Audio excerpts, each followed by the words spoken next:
Hi, everyone. Welcome to the show.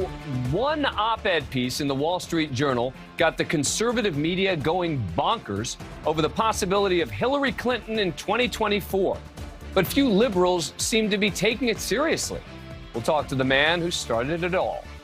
But first, police officers in this country remain under fire from the media.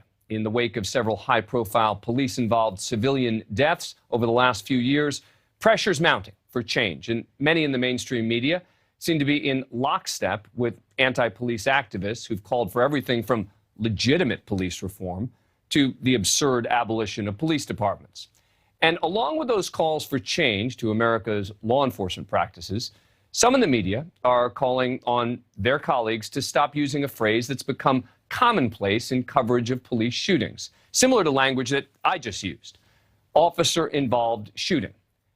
In a recent article for the Huffington Post, produced in partnership with the Garrison Project, a group that addresses mass incarceration and policing, journalists Brandon Soderberg and Andy Friedman argue that it's time for the media to stop using the term officer-involved shooting, saying that the phrase obscures the truth. According to the authors, the phrase and its cousin police-involved shooting is purposefully vague and obscures the truth about what happens when police officers shoot or kill civilians. They say that the term is law enforcement jargon that shouldn't be used in reporting. And I'm confident they have significant support from many in media who feel that the media shouldn't be a neutral participant in covering police-involved violence. But if we abandon objectivity here, does that mean when a civilian, for example, shoots someone and is arrested, we should refer to him as the killer instead of as the suspect or the alleged murderer? If we don't have all of the information, what's wrong with using a neutral term like officer-involved shooting, particularly since legally officers are allowed to use deadly force more often than civilians? The movement to remove officer-involved shootings from the media's lexicon really began in 2017 when the Associated Press changed its style book, a sort of journalism Bible, to label the phrase a cliche or jargon. Following the unrest surrounding the murder of George Floyd by police officer Derek Chauvin in 2020, the push to eliminate the phrase from American reporting really took off. Notice, I used the word murder there because that's what we now know it was. Wesley Lowery, a CBS News correspondent, wrote an op-ed in the New York Times calling for what he called a reckoning over objectivity. He cited the phrase officer-involved shooting as an example of what he called neutral objectivity. And in August of 2020, the AP once again updated its style book, this time to tell reporters to avoid using the phrase entirely. I just don't get what the problem is in using neutral language when we don't know exactly what happened. I mean, I'm okay avoiding the ambiguity if we know, for example, an officer shot and killed a man who pointed a weapon at him, or an officer shot and killed a man who grabbed for their gun. But we really want to draw those conclusions in the immediate wake of a shooting?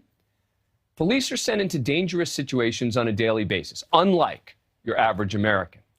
But it seems like some want us to presume that anytime officers use force, or in this case, fire their weapons, it's the same as any other person walking down the street who fired a weapon at someone else. But it's not. Joining me now is one of the authors of that Huffington Post piece, Brandon Soderberg. Brandon, thank you very much for coming on the show. I appreciate it. So what am I getting wrong here? I hear what you're saying. I think the place to begin is I would quarrel with the idea that the phrase is, in fact, objective or neutral. What it does is it obfuscates what actually happened. In journalism, we want to use the cleanest, clearest language. An officer-involved shooting is none of those things. It's much clearer and cleaner to say an officer shot someone. What I would say is that while there is a pushback on the phrase in terms of, well, the phrase is used and we don't know what happens, the reality is, and what our data analysis shows, is that police departments and then the media continues to use the phrase long after we understand exactly what happened. Briefly, one example would be, Sorry, go ahead. I'm sorry. Go ahead. Sure. Yeah. One example would be that towards the end of last year, a Los Angeles Police Department officer shot a man that was said to be harassing people in a Burlington coat factory. One of his bullets missed the man he shot, and it struck and killed a 14-year-old girl.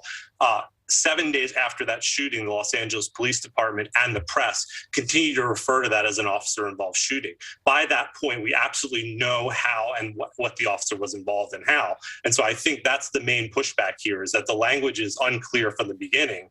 Even if you don't know what happened yet, officer-involved shooting is not elucidating, and that it continues to be used by both the media and the police long after the question of how was the officer involved there's a clear answer to that, we know.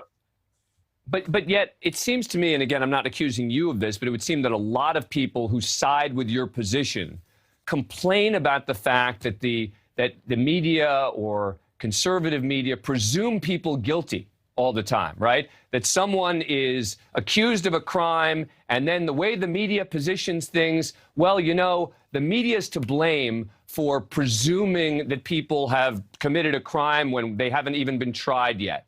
And it seems to me that you kind of want to reverse it, which is to say, when it comes to police officers, we should make sure to use the most inflammatory language possible. But when it comes to civilians, we should be really, really careful.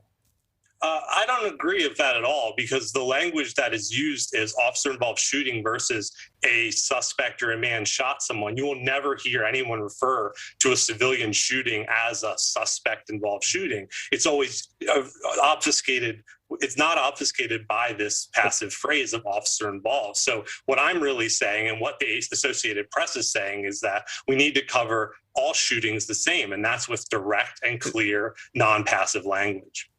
But isn't that the point, that all shootings aren't the same? I mean, that I get, that it really is the fundamental point, is that a civilian shooting someone is in and of itself going to be, you know, a really big deal, because civilians, you know, unless it's a self-defense claim, et cetera, typically don't have, you know, any right to be shooting someone else. And yet police officers are in a very different situation, where they're called to scenes very often because there's a problem, because there's someone with a gun, or whatever the case may be. And it seems to me to treat a civilian shooting in the same way that you would a police shooting, and I'll use your word, obscures the reality of what it is to be a police officer.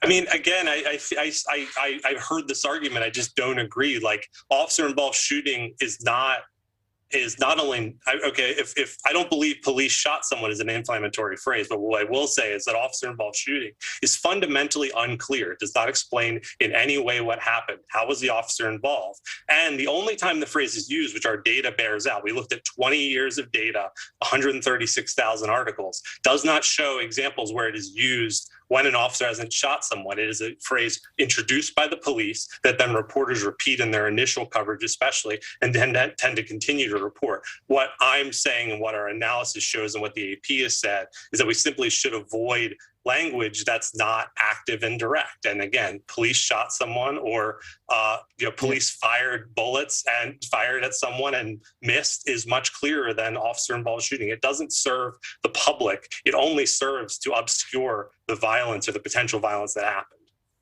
Well, what it does is it allows for more information to come out. And I'll accept your point, which is, if you learn more about it, right, and you now know a lot of details about what happened, and you continue to use sort of vague terms, I'll grant you that in those kinds of cases, I hear you. But I guess to follow up on this, you use the phrase, the media is not a neutral participant in covering police violence. What does that mean? What that means is that the media makes decisions about how and when they cover police violence. Again, what our data shows out is that usage increases based on not on the number of shootings. Police shootings have been pretty consistent for a decade plus. And so the media makes decisions about how and when they report on this violence. And that's to say that every decision a reporter makes on what they do or do not report on is a decision. They're not just covering the news, they're making decisions. And what we're showing in our data is that when they do cover police shootings, they overwhelmingly favor this language, which again, I'd stress is not only unclear, but also has been advised against being used anymore by the Associated Press. And again, not for any sort of PC anti-police reasons, but because it's not clear. It doesn't inform the public. What an officer-involved shooting says, it doesn't say anything. Let me ask you this, because after reading your article, you said something that made me think of a question. After reading your article, I did come away with the article thinking that you were concerned that the media is too pro-police, that you want, and you listed examples of incidents where there have been issues with police shootings, et cetera. And it seemed to me that the heart of this article was saying the media just needs to be tougher on police involving shootings and police violence. Is that unfair? I mean, I believe the media should be tougher on police, but I think what the article is saying is that the media needs to cover police the way it covers everybody else, which is with clear and direct and jargon-free language. That's, I think, what the data sort of bears out, is that even after what I think where we would agree is that my argument would be that the data shows that the sort of anti-police slant that's been suggested among the media is simply not there. They're continuing to use this police-created and police-forward language, which obfuscates violence and does not focuses on what the officer did rather than what happened to a victim of police violence or a potential victim. Right, and recognizes that there's a difference between a police-involved shooting and civilians, which, from your perspective, there shouldn't be any difference in terms of the way the media characterizes it. I mean, again, I would just say I don't understand why, if you want to recognize that difference, I just don't understand why navigating that difference entails creating language that is I'll tell you. Let me answer well, that. The difference let me answer it. Let me answer it. You said you don't understand why. So the reason that there's a difference in the language is because inevitably in police-involved shootings, there are going to be circumstances that simply do not exist in civilian deaths, in civilian shootings. And as a result, the context has to be there. If you're going to say police shot blank and you don't include... context-free is what I would push back on that. It is a context. It does not explain what happened. Right. So, I understand that. But until we know what happened, right, I think that, for example, police shot someone because someone pointed a gun at them. Without that someone pointed a gun at them, you'd be happy just leaving it. Hey, wait a sec. Let's find out what happened. But for now, we just got to say police shot him, right? Well, what we have initially is a police version of events. What the police are willing to concede is they shot someone in your example. Until we know whether that person had a gun, we should not report that. I mean, here we go, right? So now you see why, right? But fundamentally, Dan, what you're misunderstanding is that the police are announcing that they've shot someone in this format, and the police reporters are then reporting it in the format that the police prefer. Fundamentally, what I'm saying is, the police have admitted they shot someone, and rather than say it directly in the language that we all use every day as normal people that communicate, we're prioritizing police jargon that downplays police violence. And that's an intentional decision by the police departments. This is a phrase that, as the story shows, was created by the Los Angeles Police Department. You get the final word. Brandon Soderberg, thank you for your time. I appreciate it. Thanks a lot. Coming up, Hillary in 2024. The conservative media loves it. The liberal media ignores it. So what does that tell us? My next guest is the one who got the buzz on this going. He joins us next.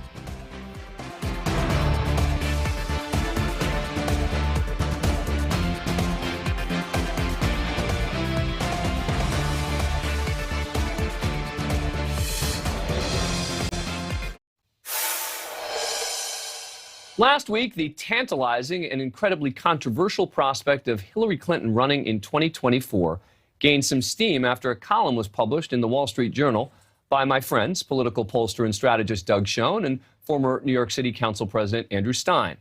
Schoen and Stein made the case for the former Secretary of State, writing, she's already in an advantageous position to become the 2024 Democratic nominee. She's an experienced national figure who's younger than Mr. Biden and can offer a different approach from the disorganized and unpopular one the party is currently taking. If Democrats want a fighting chance at winning the presidency in 2024, Mrs. Clinton is likely their best option. As you might imagine, the idea of Hillary Clinton in 2024 made a huge splash in the conservative media. I've been saying lately that I think we have not seen the last of Hillary Clinton. I think that she's going to very likely run for president. And they're going to resurrect Hillary Clinton? I mean, this is crazy. Hillary Clinton? Really? Come on. Is that going to happen? Tom, it will delight some viewers and annoy the heck out of others. I think she's the most likely Democratic nominee for president in 2024 right now. Holy mackerel. All you have to do is mention the name Hillary, and conservative media lights up with hot takes. In fact, on the day after the op-ed was published, every single show on Fox News, except for one, devoted a segment to the prospect of Hillary making a comeback. And they've made frequent mentions of her since. After all, from a business perspective, having Democratic supervillain Hillary Clinton running is a Fox News dream. And yet, on left-leaning outlets like CNN and MSNBC, it was ignored, treating it like speculation and even deliberate conservative misinformation. It was only mentioned one time on each network, and each in a sort of dismissive, this-will-never-happen context. Now, I do agree that at this pace, Democrats are going to have to find another ticket other than Biden-Harris, but not Hillary Clinton. Joining us now is one of the people who started all of this, Doug Schoen. He is a former advisor to President Bill Clinton, among many, many other things, and the co-author of the new book, America, Unite or Die, How to Save Our Democracy. Doug, thank you so much for coming on the show. I appreciate pleasure, it. Dan, to be here. So what did you make of the response to your article? I guess that you expected it would get some play, but it seems that only conservatives are really taking it seriously. Yeah, I'd say the left and left media is still invested in the Biden-Harris presidency. So for them to take it seriously is tantamount to a rejection of the current administration and their agenda, something I don't think they're willing to do at this point, if ever. So that part didn't surprise me. I would tell you I was, I guess, pleasantly surprised that the conservative media gave it the play and attention it did for whatever reason that they may have had, and you may well be right in your surmise. Well, of course I'm right. I mean, again, the idea of Hillary Clinton as the opponent is a right-wing, fever dream. But the reality is, and, as you know, some of the criticism that you got about this article, primarily from the left, was, this is pure speculation. He's not in with the Clintons anymore, and there's no way in heck that she's running.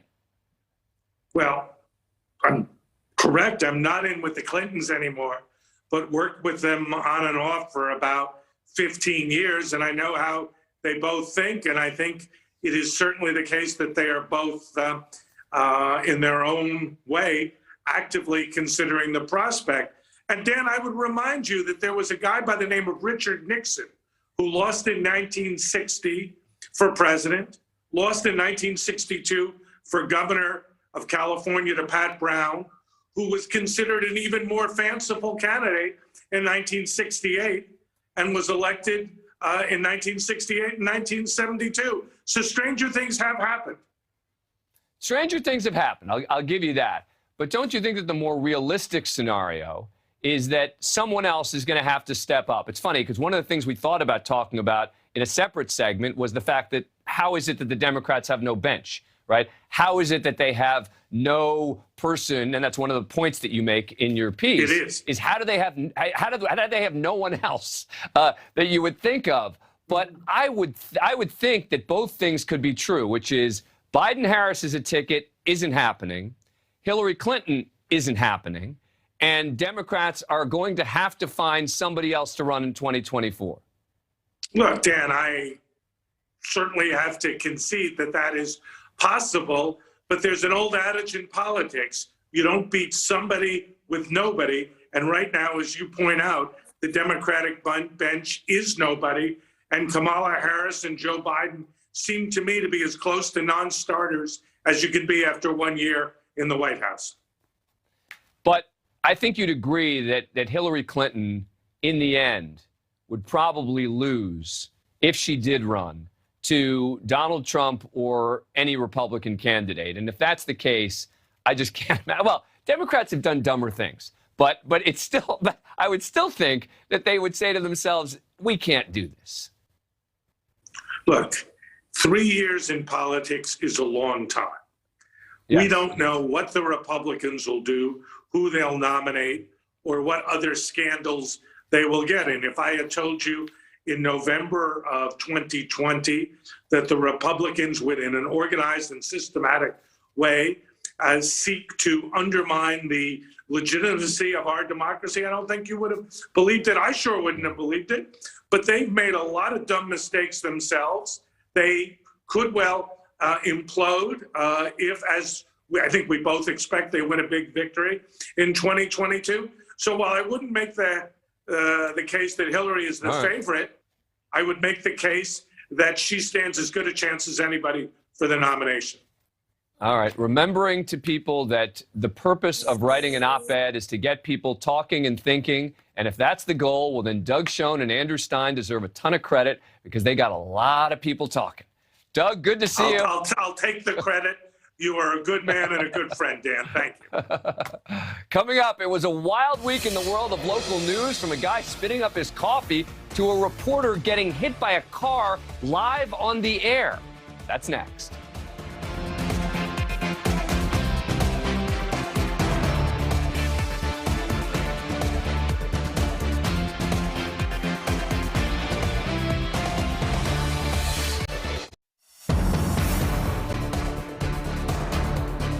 Time now for our Mediaite Moments, where we check in on the day's bias, buzz, and bull in the world of cable news and beyond. Today will be our local news edition, because this was one wild and crazy week on local news. We start in Ontario, where Canadian official Doug Ford did a local news interview on the perils of driving in icy conditions following a heavy snow. Premier Doug Ford, who joins me now. Good morning, Mr. Premier. Hi, George. How you doing? They have an emergency down here, but just making sure people are safe in their cars, and anything I can do to help them. If you notice, he's doing the interview on safety while driving his car in the snow, which is not safe. Then there was the unpredictable, well, sort of, like this incident that happened with our friends at WGN while interviewing a faux conspiracy theorist claiming that, quote, birds aren't real, in an effort to highlight other conspiracies. You know, Gen Z is full of some amazing men, women, and children that are aiming for change. And I think that is, you know, just what our movement's all about. But it's more than just Gen Z's falling for conspiracy theories. Why? You all right? God, I'm so nervous. I'm so sorry. So that prankster, Peter McIndoe, and that was clearly planned on his part. But give credit to Larry Potash, who didn't flinch when the producers cut away. Well, we hope you're okay. Why don't we give you some time to collect yourself? If you need help, let us know in the control room there. They later revealed that they suspected they had been punked. And then there was this from WSAZ's Tori Yorgi, who was the model of professionalism in this accident-laden live report that definitely was not pre-planned. News Channel 3's Tori Yorgi joins us now live in Dunbar. And Tori, they're not seeing any flakes, but wet roads. And now we're starting to experience, unfortunately, in freeze-thaw, we see this, water main breaks.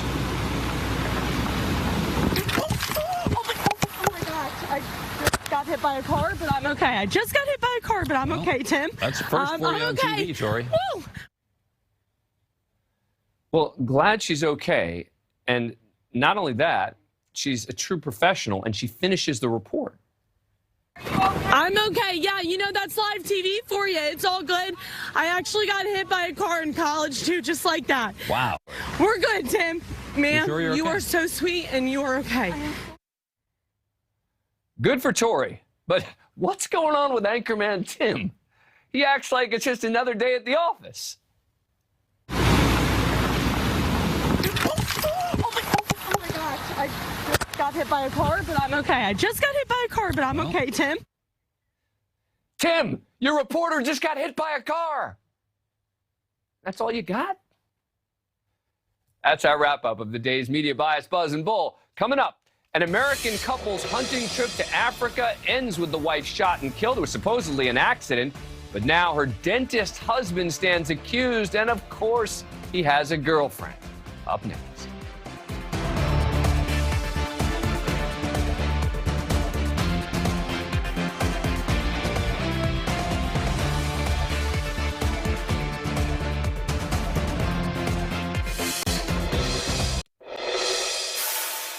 When you think of overpriced counterfeits, you probably think of high fashion, Rolexes, Gucci, Louis Vuitton handbags, stuff like that. Well, now it's happening to American whiskey makers. It is out of control. There's literally a gold rush on counterfeit bourbon. It's a huge problem. Some whiskey distillers don't want to even talk about it for fear of inspiring new scammers and who might want to join the rush. And it's not like this is some like hush-hush back alley kind of black market. They're doing it everywhere. Take a look at these listings on eBay. A simple search for some of the most expensive whiskeys like Pappy Van Winkle 23. When it's released, it's like $300, but on the secondary market, it can easily cost more than 10 times that. There are endless ads for empty bottles on the site. Some still with tags and packaging they come in. And that's by design. Who's buying these bottles? Well, some people want to make crafts, whiskey lamps, cult favorites, a thing. But there are a lot of people who fill up those empty bottles of Pappy with much cheaper stuff or who knows what, and then resell it for $4,000 to $7,000 a bottle. They're exploiting extremely limited supplies of rare bottles and surging demand over the last few years as more and more people discover American bourbon. Here's the thing. Even if they realize they've been scammed, very often people are too embarrassed or afraid to go to law enforcement. Because the bottles are so sought after, most of the buying and selling happens online. Sure, it's illegal to buy and sell whiskey unless you're a licensed store or seller. But if you're caught, the penalties are like a fine. So even the big auction houses are now getting scammed, which is way easier to do than for, let's say, wine, which has been a long time problem. Because unlike with wine, you don't have to have much expertise to repackage a whiskey. Joining me now is Jay West, once described as the most prolific whiskey reviewer on the internet, managing editor and critic at whiskeyraiders.com, a site that I founded with Jay. It looks like he's coming to us from a spaceship, but that is just a big chair. Jay, good to see you. So how pervasive is this issue? Man, Dan, it's really difficult to tell. In Scotch whiskey, we've known that it's been pervasive for years and years because people are buying at auction and they're having them opened or they're having them checked. But in American whiskey, people are often not opening these bottles at all. So the same counterfeit bottle might change hands 10 or 12 times and might get sold and resold once again. Or it might make it to an auction house where an authenticator isn't, quite doing their job. The short answer is it's too hard to tell. Not enough people are opening these bottles for us to figure out who's fake and who's authentic. And that casts the whole industry in kind of a disturbing light. So are there any clear signs of a fake? Yeah. So I have in front of me, I have a bottle here that's pretty sought after. This is the Antique Collection from Buffalo Trace. And one of the biggest things we can look at is the capsule here at the top. You want to make sure that it's clean, but not too clean. And we'll speak about that in a minute. You want to make sure it's not scuffed, it's not loose. But most importantly, if you have something like a label, you want to make sure that if the label looks pristine and the capsule is out of whack, or if if this is an old kind of grungy label, it looks like it's been really old and it's advertised as an old vintage and it has a brand new sparkly clean cap, that's a huge sign. You also want to look for differences in color. If you stand this next to other vintages, if it's much lighter, that's a huge, easy visual indicator that you don't even have to open the bottle for. I mean, honestly, the best way is if you're super concerned about a purchase, speak with the distiller themselves. They can help you look at the bottle. They can look at bottling codes, and they have some other signs that maybe they don't make clear to the public to, kind of help you dig in a little bit. Well, is this happening to particular places more than others? I mean, I think even people who don't collect whiskey have heard of Pappy Van Winkle, for example. Is it brands like that are typically the biggest victims? Yeah, the big fish bottles are the ones that we are most concerned about. We see counterfeit booze. It's actually a global problem. Vodka in Russia, spirits in Mexico, but in America, the big culprit is bourbon, and it is these big bottles. It's the famous ones you can buy for $200 or $300 and resell for $5,000, $6,000, $7,000. It's simply too easy a money. And for those margins, there's no reason to focus on anything else. So these, if you're looking at these big limiteds, those are the ones to be cautious of. You deal with a lot of people who are experts. You have these communities online, et cetera. I assume you guys do some trading, you do some exchanging. Any of the folks in your groups get scammed? Yeah, we see fakes pop up more than we'd like. And honestly, it scares people about the community. Like, I will only buy from verified retailers.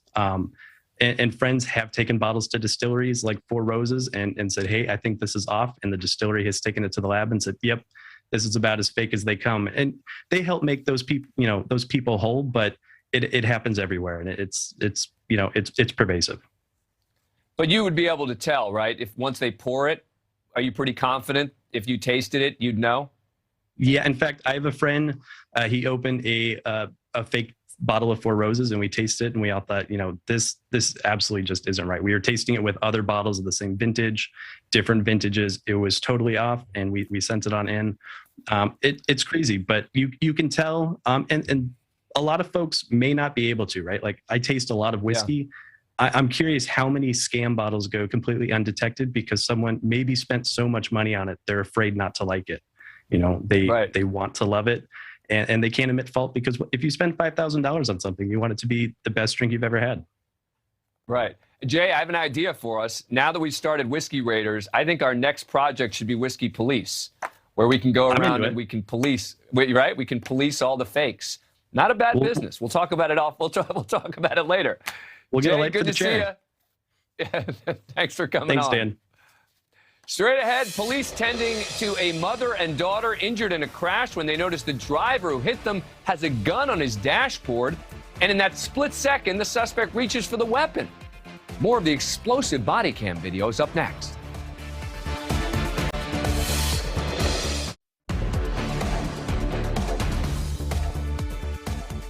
We are on scene tonight with the Metro Nashville Police Department showing the dangers officers face every day, even on the way home.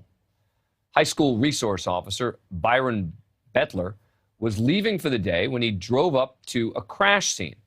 Investigators say a driver, Rod Reed, had been speeding in a Chevy Camaro when he hit a Nissan with a mother and daughter inside, and the girl was unresponsive. Anybody in here?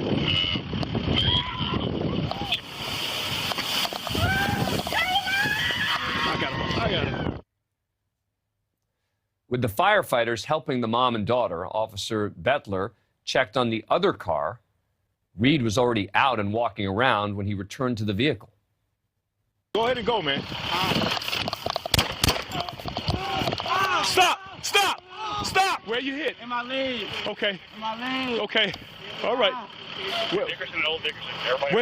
Where's the gun, buddy? Over there somewhere. I don't know, sir. Why'd you reach for it, kid? No, I was trying to get it out the car, sir. I know, man. The suspect reached for a gun on the passenger side dashboard, trying to take it out of the car. Officer Bettler shot him in the leg. Reed had been wanted on federal gun and drug charges from the ATF. He was hospitalized and released the next day, then taken into custody on those warrants. The mother and daughter involved in the crash were expected to fully recover. The Tennessee Bureau of Investigation is investigating this incident. Joining me once again, Sean Six Larkin, retired Tulsa police lieutenant. Six, good to see you again. All right, so this is already a chaotic situation. I've got to believe that the officer is not thinking about the possibility that the guy involved in the traffic accident could be a big problem. No, and that's exactly it. I mean, you hit it right on the head. I don't want to sound so repetitive about doing these segments, but again, it just highlights how fast something changes for police officers across the country. This guy's a school resource officer. He's working at a school with kids, and he's on his way home from work. But just as you mentioned, the calls that go out on the radio, an active shooter, a man with a gun walking around, we as police officers, when we go to those calls, we know, hey, there's a high likelihood that there's going to be a possible deadly force encounter when you go to that type of call. But, just like we showed earlier in the week with the backhoe incident, this is a car accident. You go to these type of calls, and that's not what you expect, but you are prepared for. So let me play that again. We heard the officer tell the suspect to get away from the car. Let's listen to that again. Go ahead and go, man. Stop! Stop! Where's the gun, buddy? Over there somewhere. I don't know, sir. Why'd you reach for it, kid? No, I was trying to get it out the car, sir. I know, man. He's sort of admitting there, that he knew he needed to get the gun out of the car. Yeah, just as you mentioned at the, when you were talking about this, I mean, he was wanted on federal gun and drug charges already. So I'm sure he thought, oh my gosh, I've got this gun in this car. He's probably trying to get it to hide it as a possibility. But again, you've got a woman, a child, medics out there, the police officer. We don't know, is that why he's grabbing this gun? The officer tells the two gentlemen out there, hey, man, don't get your stuff out of the car. It's because the officer sees the gun on the dash. He's telling him to stay away. One of them listens and the other doesn't. Sticks, did you hear our bourbon segment on bourbon fraud? I know you're a big you're a big bourbon collector. I know you want to weigh in. Go ahead. Police. I'm the chief of the bourbon police. I've got 25 years experience as a police officer. In the room I'm sitting in, I counted 232 different bottles of bourbon right now in here. So yeah, I want in. Do you worry about the fakes? Man, I do. It is a big problem. I don't buy anything on the secondary market myself. I don't sell anything on the secondary market. I'm very, very fortunate. I have a good relationship with a large liquor store owner, so I get it directly from the liquor store. All right. Some good advice from Sean Larkin and everything he does, but I knew he'd be listening to that bourbon segment, thinking I want to weigh in on that. And, he became only a bourbon fan as a result of Live PD. Unbelievable. That's the truth. Anyway. That is the truth. You were a part of that. Sean Larkin, good to see you. Thank you. Have a good one. Remember, we want to hear from you. Reach out. Tell me what I'm getting right, what I'm getting wrong. NewsNationNow.com/DAL. Let's keep the debate. Let's keep the discussion going. I'll bring you on the air. Come on. Let's do it. That does it for us tonight. News Nation Prime. Oh, we got 30 seconds left. With Marnie Hughes, starts in about 20 seconds. So we got about 20 seconds. I can do the fake newsman thing. Ready?